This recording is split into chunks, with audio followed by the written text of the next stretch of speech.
Hey guys, it's Ashleigh here with More Than Conversation, where we do life together and talk about it. And I'm here with my lovely co-hosts. Oh, we're Guys, please introduce yourselves. Yeah, you see, it's your boy Ash. Take it easy. It's your girl Eb, back at it again. And it's your boy Trey. If we did it my way, every day. Yes. You can go first. Do you just wait for me to finish your name at this point? Yeah, collaboration. Nice collaboration. But yeah, anyways, guys, how was your week? Your past week? Well, my week was 7 days.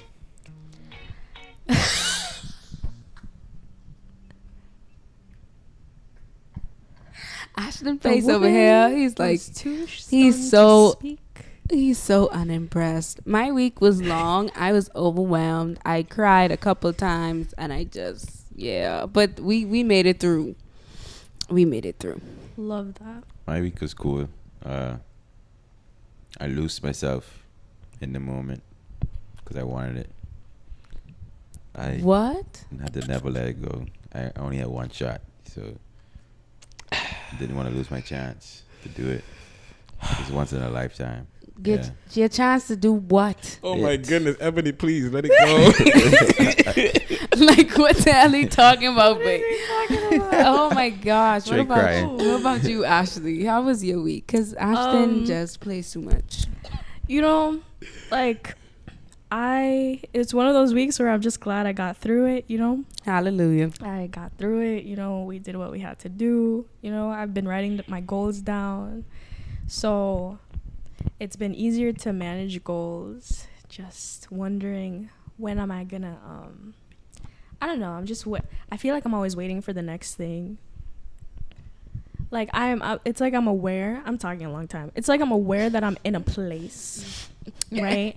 So, cause like if I'm gonna say it, like let me say it right. It's like I'm aware I'm in a space, or a room, and this room is.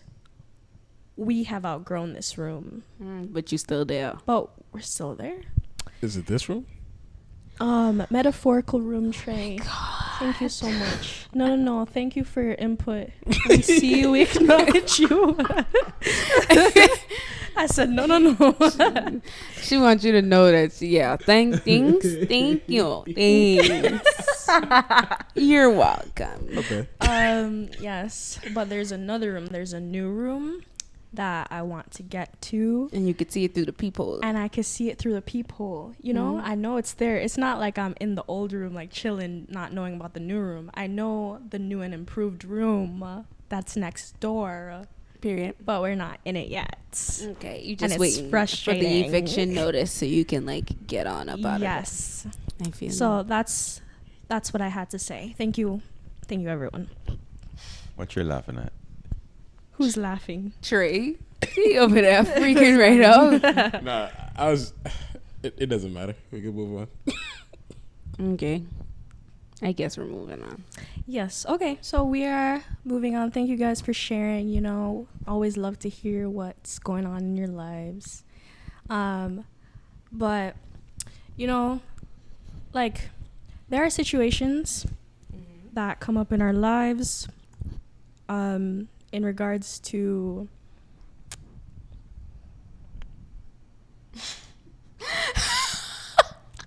Why you just look at me? No, because I knew I couldn't come back from whatever. I knew I couldn't come back. I was trying to come back. I was like, there are situations in our lives.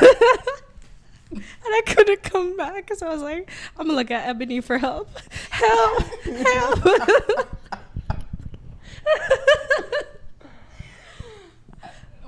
This shouldn't be this funny. Okay. Do you need me to help you? Help me. I think I could do it. I just could not recover. So I just want you to know that I am not cutting that out because this is comedy. This is free. This is free. Okay? Yeah. This is free. Yeah. Guys, this is free. Free comedy. All right.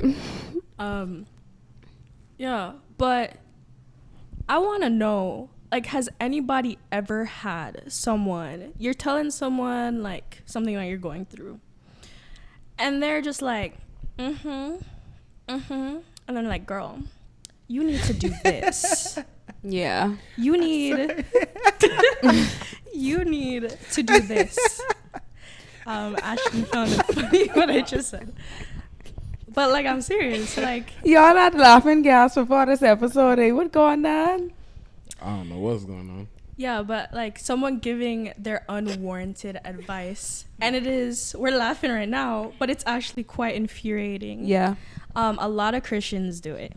Mm-hmm. And a lot of non-believers do it too, but like as Christians, you know, I feel as though we're supposed to have grace for one another, and sometimes we can get into the habit of when someone shares something with us, we're very quick to respond. The Bible calls us to be slow to speak and speaking and stuff. Yeah, and quick to listen.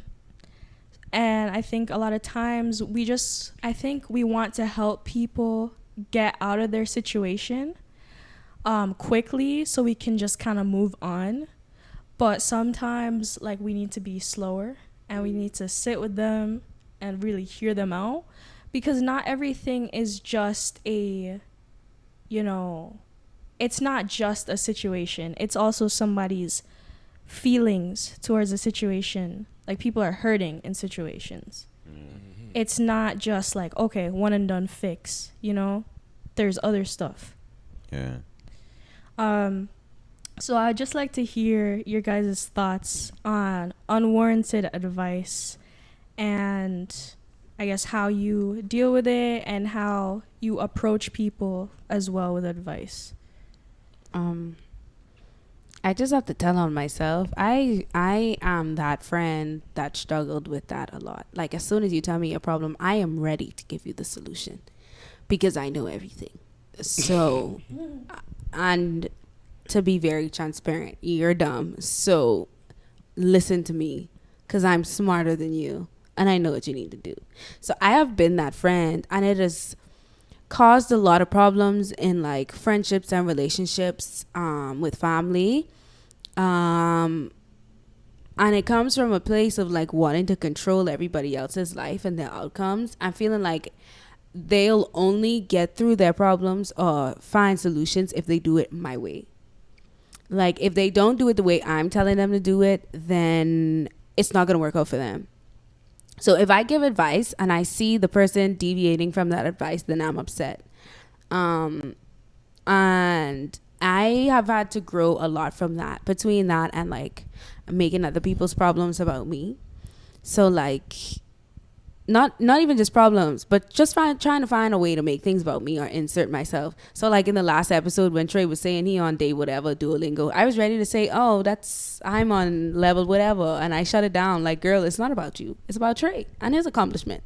Nobody asks you where you at on Duolingo because it ain't about you.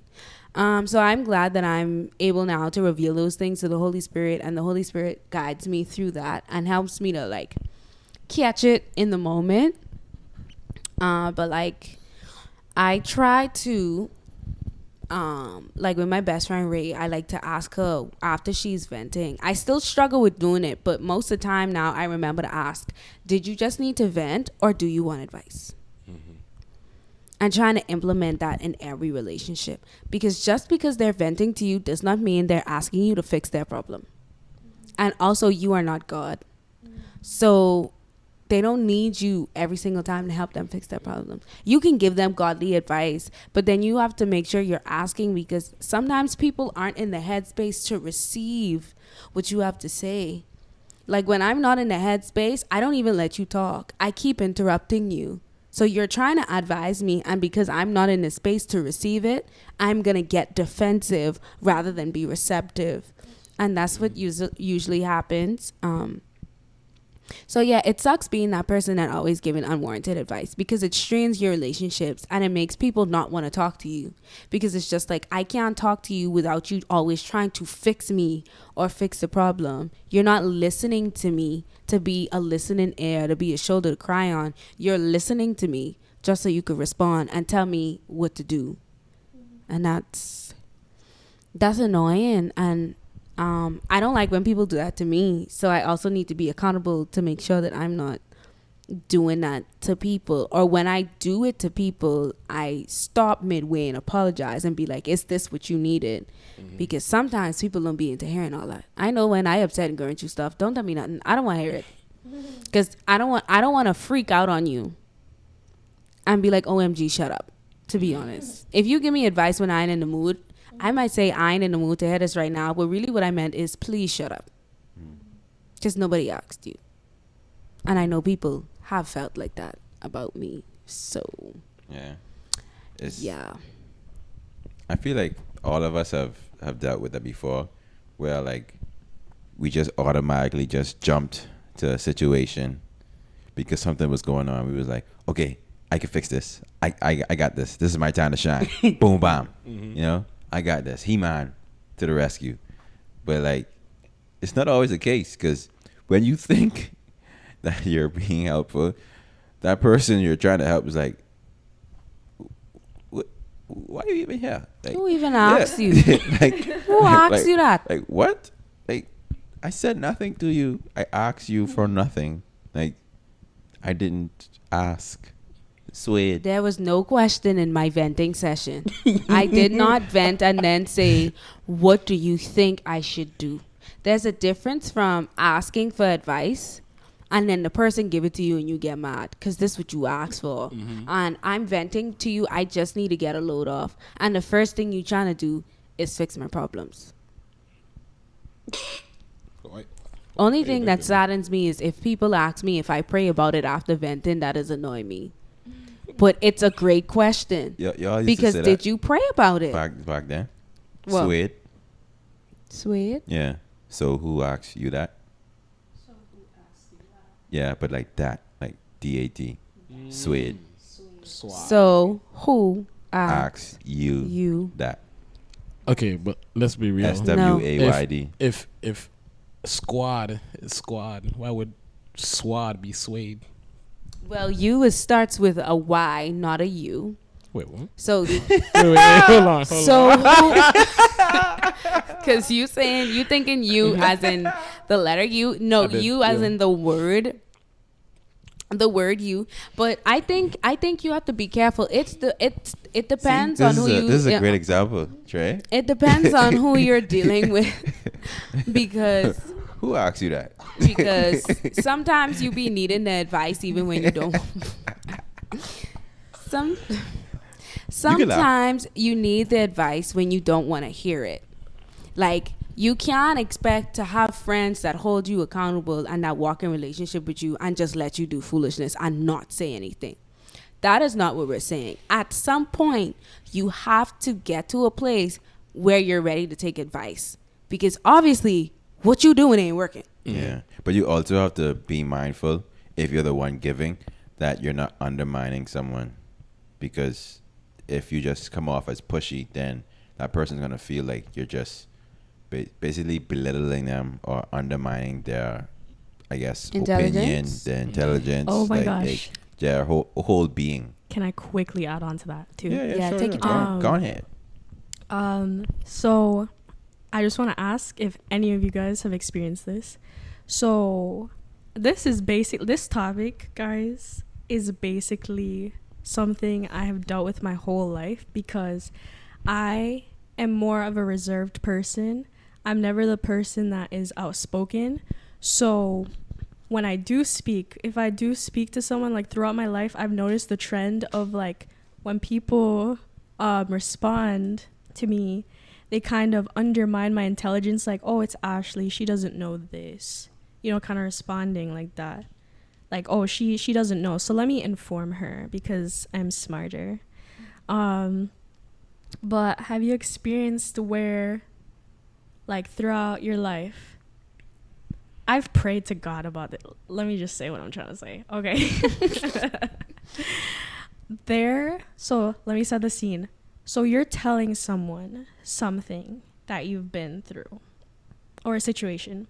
You've already thought about it. You've thought it through. You've thought about like different ways to go about the situation. And when like somebody responds too quickly, and they don't hear that, they don't listen long enough to know that you have already thought through like how to go about the situation. So they respond with an answer to your problem before even hearing that you had an answer yourself.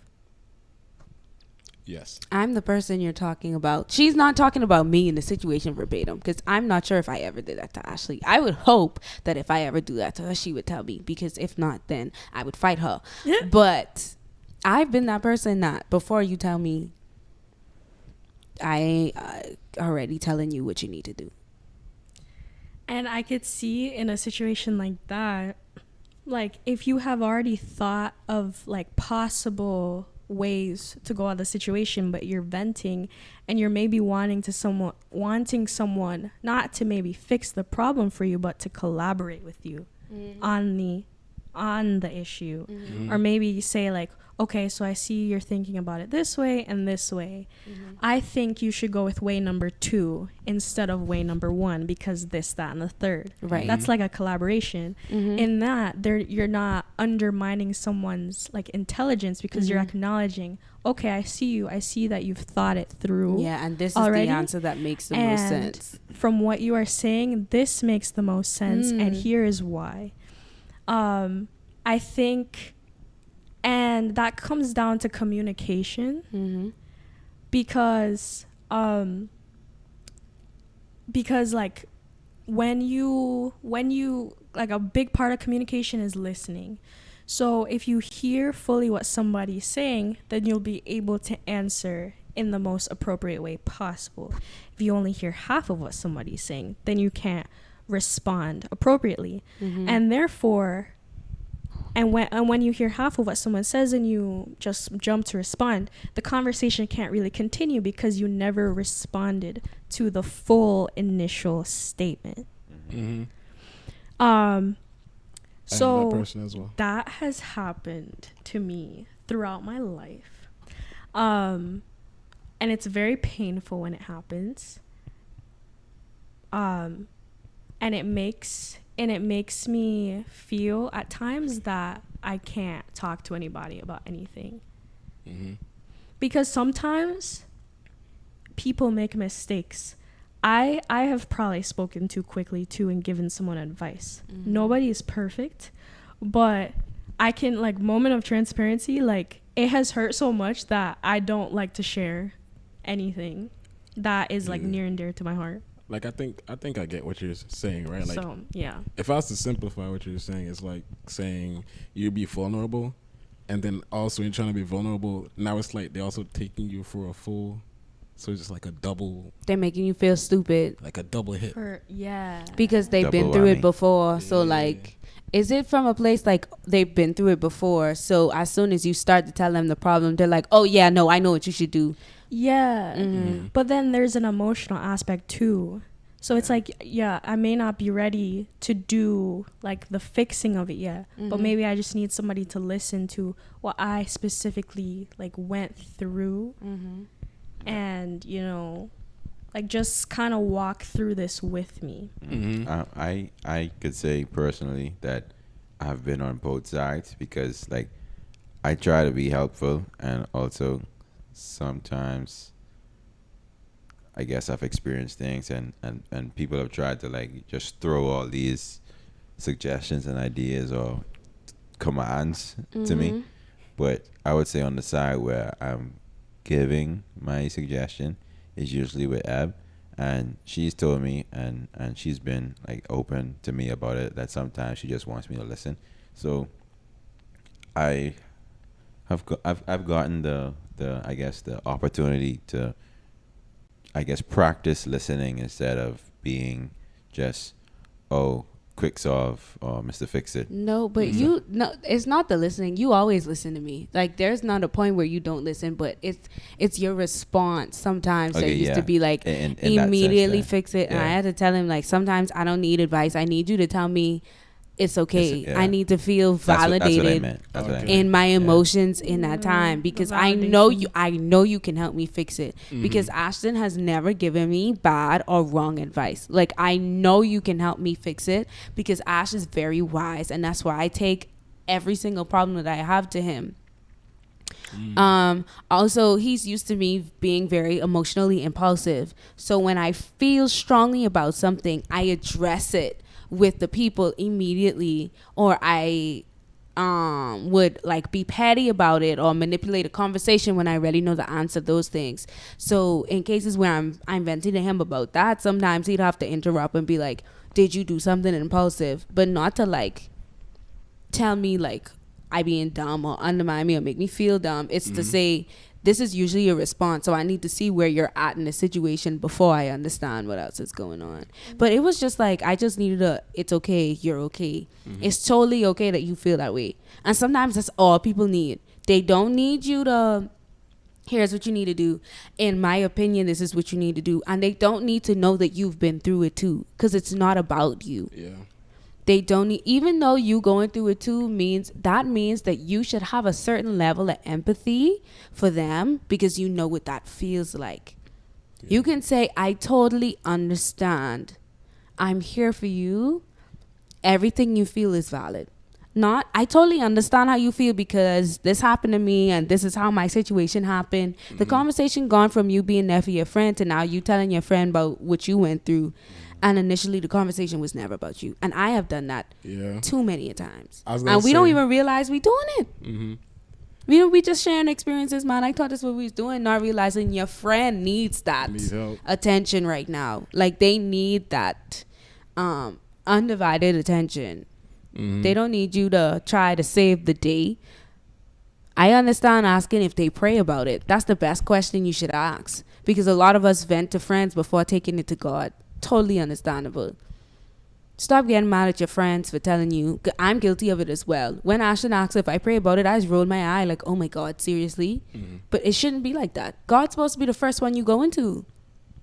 Invite him into the situation and then share amongst people around you. It shouldn't be an annoying thing where it's just like, why are you asking me that? No, because did you actually pray? Have you invited the Holy Spirit or God into this situation with you? And if not, then you need to pause and take all this emotion you feel and take it to God. And then you could, when you come down from that, you could talk about it. There's so many situations I wish I took to God or talked to Ashton about, or sat with the emotions before just acting impulsively on those emotions. I could have avoided so many arguments and issues if I had just shushed, sat down, and went to a corner. What you about to say, Trey? I'll let you know when it comes back to me. Yes. Oh, awkward silence. But yeah, it sucks being the person on the other side that your friends feel like they can't talk to you or be open with you because you make everything about you, or you always give learn to ask advice. You gotta learn to ask first. Like, what do you need from me right now? Do you need me to just be here? Do you want some advice? Do you want to hear something? Are you open to? Are you in a place right now to receive? Do you just need to cry? Are you okay? Like, do you need to just call and cry? Assess. That's all. I think we should practice assessing the situation more, and then you would know how to approach. So assess the situation. Get some probing questions in to the person whoever it is, like whatever they're experiencing, whether it's big or small, like get some probing questions in, like ask them like, hey, you want some advice? Like, you want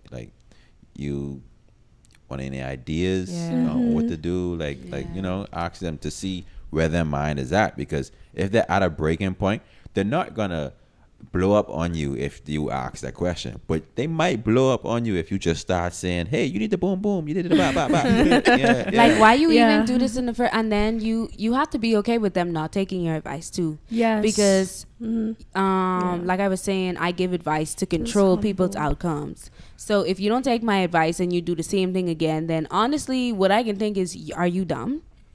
First of all, that's not fair. Secondly, there's more than one way to do things. My way is not going to always be the way. Like, there is no the way. Except for God. Yeah. So it's just like, you have to be okay with people not taking your advice in the time that you want them to take it. Yes. It's like you could plant the seeds of good, godly advice and allow God to help them grow them.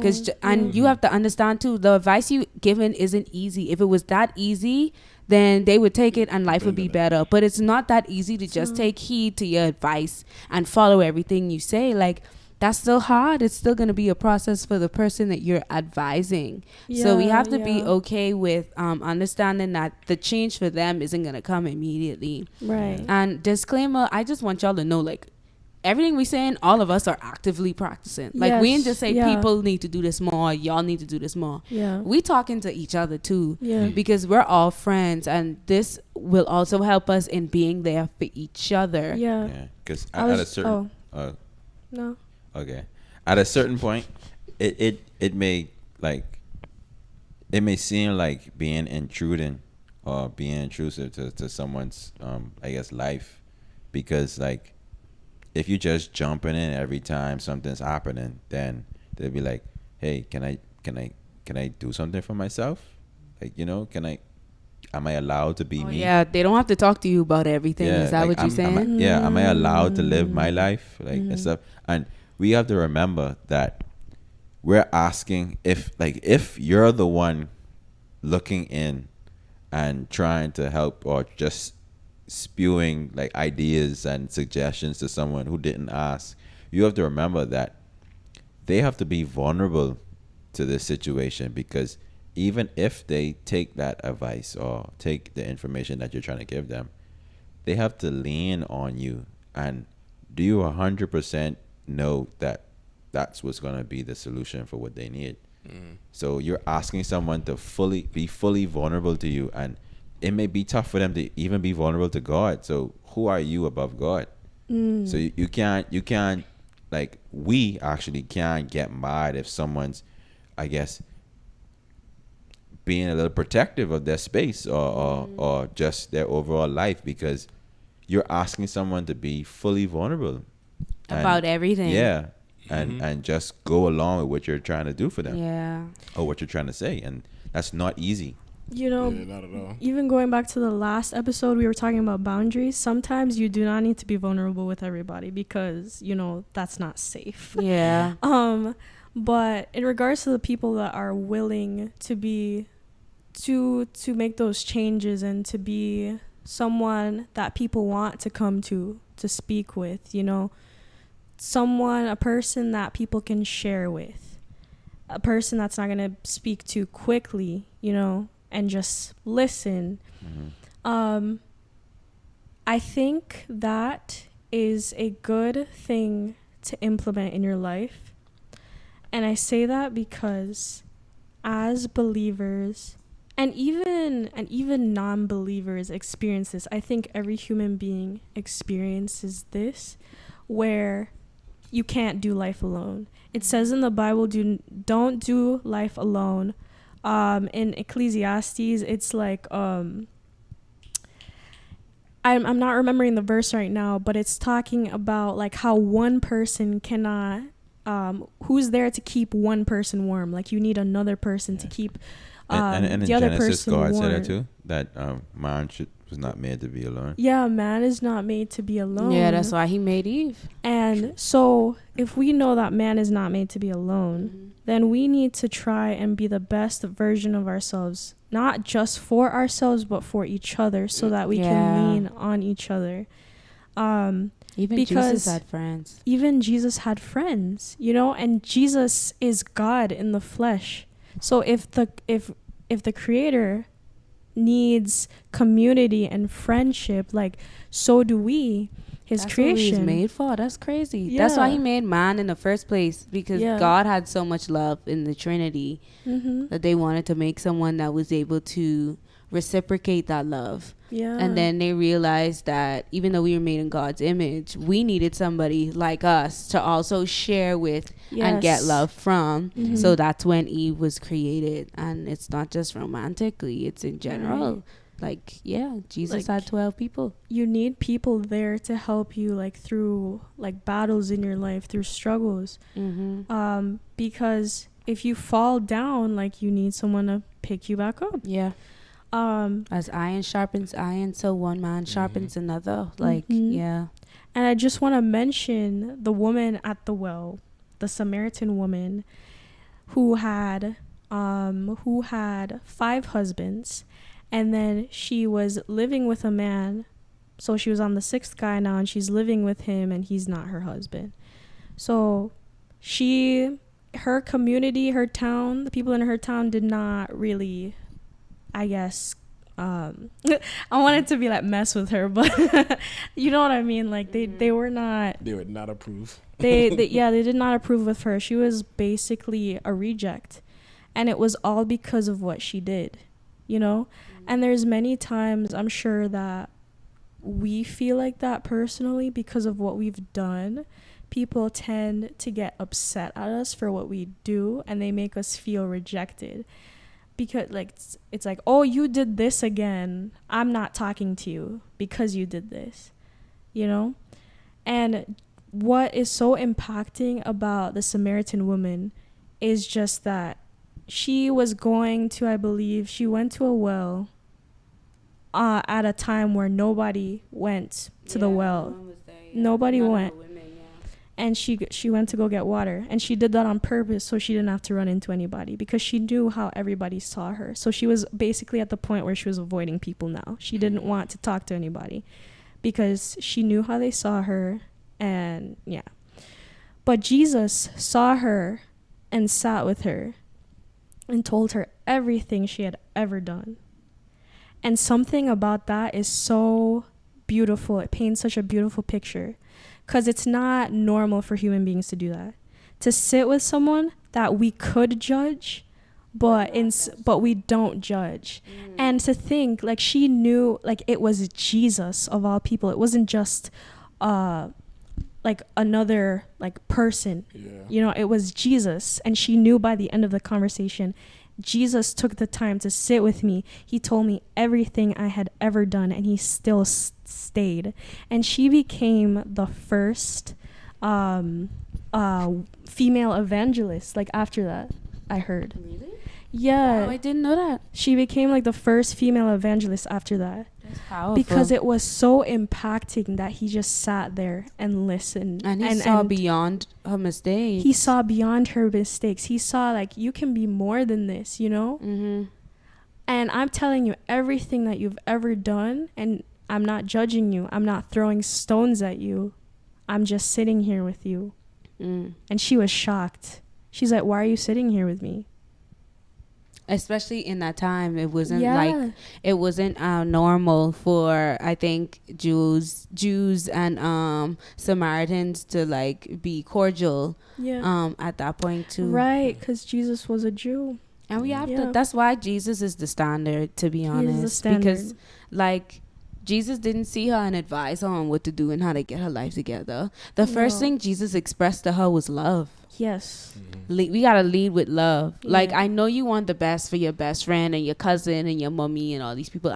They know you love them and you want the best for them, but sometimes they just need your love. They need your love. They need your support. They don't need your commentary. They don't need advice.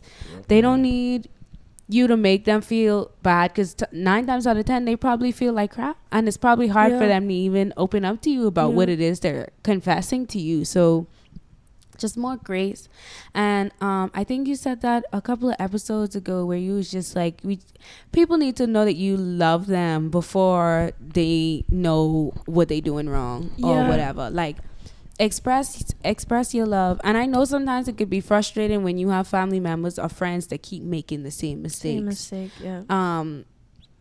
But the best you can do is be there for them and pray for them. And if it's honestly becoming too much for you yourself to handle, then you have to let them know that.